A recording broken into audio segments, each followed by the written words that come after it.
Everything was going according to plan until it completely fell apart. A dominant team choked on pit road, a rising star made zero mistakes, and in the chaos, a new name just stamped himself onto the NASCAR map. William Sawalich didn't just win at Rockingham, he stole a race that wasn't supposed to be his. Rockingham Speedway delivered one of the wildest races of the early 2026 O'Reilly Series season. Corey Day and the number 17 Hendrick Motorsports car controlled the early race. They swept both Stage 1 and Stage 2. But pit road, total disaster. Slow stops killed their track position and their shot to win. Meanwhile, Joe Gibbs Racing's number 18 car driven by William Sawalich stayed clean, stayed patient, and capitalized late. Final restart. Pressure moment. Sawalich takes the lead, holds off Brandon Jones, and locks in his first career O'Reilly Series win. Brent Crews, he had the race in his hands until a risky two-tire call and a flat tire erased everything. That's NASCAR. Let's zoom out, because this wasn't just a random upset. Rockingham is a driver's track.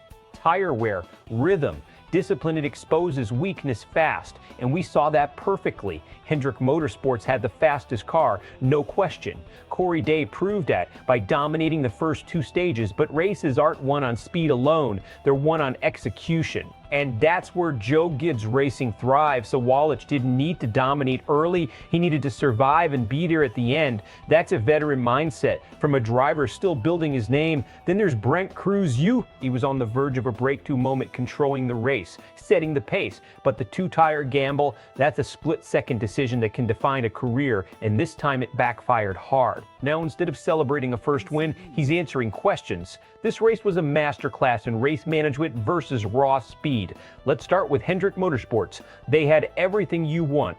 Pace, control, confidence, but pit road errors are not just mistakes, they're momentum killers. Every slow stop forces a driver to fight through traffic again.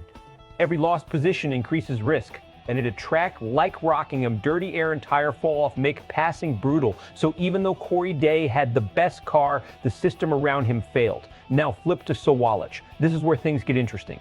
He didn't overdrive the car, didn't force aggressive moves early, didn't panic when others pulled away. He ran a clean, calculated race. And when the chaos hit, he was in position. That's race IQ. That's awareness. That's the difference between contenders and winners. Now let's talk about that final restart. Late race restarts in NASCAR are pure pressure, cold tires, tight packs. One mistake ends everything. Sawalich executed perfectly. He got the launch, controlled the line, and when Brandon Jones made his move, he didn't crack.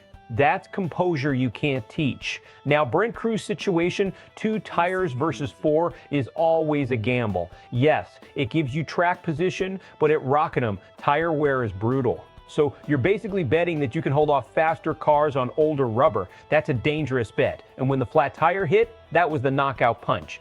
So what does this all tell us? Execution beats speed. Patience beats aggression, and smart teams win races others throw away. Fans are split right now, and for good reason. Some are hyping Sawalich as the next breakout star, a young driver who just showed he can close under pressure. Others, they're pointing straight at Hendrick Motorsports. How do you lose that race? That's a pit crew collapse. That's unacceptable at this level. And then there's Brent Crews. That one stings. Fans love underdog stories, and he was right there. Now the conversation shifts to, was that strategy bold or just reckless? Media analysts are already circling one key takeaway: Joe Gibbs Racing just found another weapon. This win launches William Sawalich into a breakout season. Confidence skyrockets. The number 18 team builds momentum, and suddenly, he's not just competing, he's contending every week. Joe Gibbs Racing could have another title threat on their hands. This ends up being a one-off moment. Other teams adjust, pressure builds, and Sawalich struggles to replicate this performance consistently. Meanwhile, teams like Hendrick clean up their mistakes and take back control. So here's the real question. Did William Sawalich win this race, or did everyone else lose it? Because there's a difference. Let me know what you think. Was this the start of something big, or just a perfect storm? And if you're into real, unfiltered sports analysis like this, make sure you're locked in with SPORTSWIRE USA.